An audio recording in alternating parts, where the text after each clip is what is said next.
இந்த குப்பத்துல காலையோட எழுந்திருச்ச அந்த பசங்களோட அம்மா கிருஷ்ணா மாதவான்னு எழுப்பி விட்டுட்டு அவங்களும் வீட்டுக்குள்ள போறாங்க. தூங்கி எழுந்திருச்ச பசங்களும் அம்மா வெந்நீர் வச்ச அந்த பானையில இருந்த தண்ணில ரெண்டு பேரும் விளையாண்டபடியே மூஞ்சியை கழுவிட்டு வீட்டுக்குள்ள போயிடுறாங்க. இப்படியே அந்த குப்பத்துல இருக்க அந்த ரெண்டு பசங்களும் பக்கத்துல இருக்க ஒரு பெரிய ஸ்கூல்ல பசங்க விளையாடிக்கிட்டு இருப்பாங்க. அதுல இந்த ரெண்டு பசங்களும் ஒளிஞ்சிருந்து பார்க்கும்போது அந்த இடத்துக்கு வந்த ஸ்கூல் செக்யூரிட்டி இங்கெல்லாம் வரக்கூடாதுன்னு சொல்லி இந்த பசங்களை அங்கிருந்து துரத்தி விட்டுறான். பசங்களோட வயிற்று பசிக்காக வீட்டுல இருந்த சில பொருட்களை கூவி கூவி அந்த தெருவில் உள்ளவங்களுக்கு வியாபாரம் பண்றாங்க. இந்த பசங்களும் வயிற்று பசிக்காக குப்பையில காஞ்சி போய் கிடந்த சப்பாத்தி எடுத்து ஒரு இடத்துல உட்காந்து ரெண்டு பேரும் சாப்பிடுறாங்க. சாப்பிட்டு முடிச்ச பசங்க அவங்களோட மட்ட குதிரையை அங்க உள்ள புல்லெல்லாம் மேய விட்டுட்டு மத்தியானமா அந்த பசங்க வீட்டுக்கு வராங்க. வீட்டுக்கு வந்த பசங்களும் அம்மா ஏதாவது சாப்பிட பண்ணி வச்சிருக்காங்களான்னு அங்க தேடி பார்த்துக்கிட்டு இருக்கும் போது இந்த பசங்களோட அம்மாவும் வீட்டுக்கு வந்துடுறாங்க. பசங்களும் பசியோட இருப்பாங்கன்னு சொல்லி அங்க கிடந்த கொஞ்சம் அரிசி எடுத்து சோத்த பொங்கி அதை ஒரு தட்டுல போட்டு அவங்க சாப்பிடாம அந்த பசங்களோட பசியை ஆத்துறாங்க. இப்படியே மறுநாள் ஆகுது. இந்த ரெண்டு பசங்களும் பக்கத்துல இருக்க ஸ்கூல போய் பார்க்கலான்னு இந்த ரெண்டு பசங்களும் அதுல அந்த கிருஷ்ணாங்கிற பையனுக்கு ஸ்கூலுக்கு போக ரொம்பவே ஆசையா இருக்கும். வேலையை தாண்டி ஸ்கூல் ஜன்னல் எட்டி பார்க்கலான்னு அந்த பையன் போய் பார்த்துக்கிட்டு இருக்கும் போது அந்த ஜன்னல் ரொம்பவே உயரத்துல இருக்கும். மாதவனும் தம்பிக்காக ஹெல்ப் பண்ணிக்கிட்டு இருக்கும் போது சத்தத்தை கேட்டு அந்த ஸ்கூல் செக்யூரிட்டி இந்த பசங்களை பிடிச்சி அடின்னு அடிச்சுக்கிட்டு இருக்கும் போது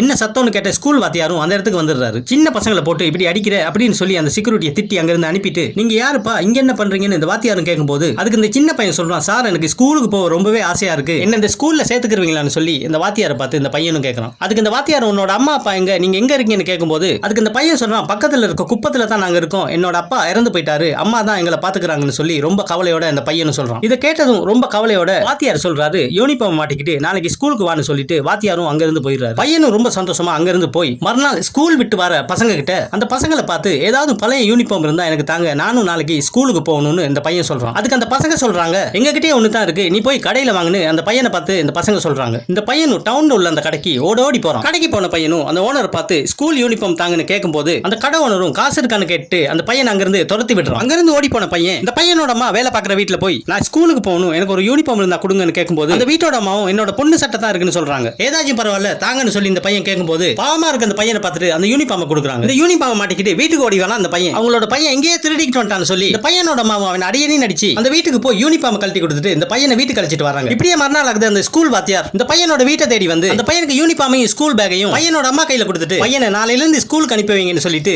அவரும் அங்கிருந்து போயிடுறாரு. பையன் ஸ்கூலுக்கு போறான்னு சந்தோஷப்பட்ட அம்மா மறுநாள் காலையில பையனை ஸ்கூலுக்கு அனுப்பி வைக்கிறாங்க. ஸ்கூல் வாத்தியாரும் பையனை ரொம்பவே அன்பா பாத்துக்கிறாரு. ஸ்கூல் விட்டு பசங்க எல்லாம் போனதுக்கு அப்புறமா ஆரம்பத்துல அந்த ஸ்கூல் ஜன்னலை பார்த்திருப்பான், அதை போய் சந்தோஷமா திறந்து விடுறான். இப்படியே சில வருஷங்கள் ஆகுது. இந்த பையனும் நல்லா படிச்சு திடீர்னு ஒரு நாள் அவனோட குப்பத்துல சில அரசாங்க வண்டிக்கு அந்த இடத்துல வந்து நிக்குது. அரச மரியாதையோட கலெக்டர் ஆகி காரை விட்டு இறங்குறாரு இந்த அம்மாவோட பையன். கார்ல வந்தது யாருன்னு தெரியாம இந்த அம்மாவும் பையனும் பாத்துக்கிட்டு இருக்கும் போது அம்மா பக்கத்துல வந்த கலெக்டரும் அம்மாவையும் அண்ணனையும் கட்டி பிடிச்சிக்கிறாரு. அம்மாவும் ரொம்பவே சந்தோஷப்படுறாங்க. இதோட இந்த ஷார்ட் வீடியோ முடியுது.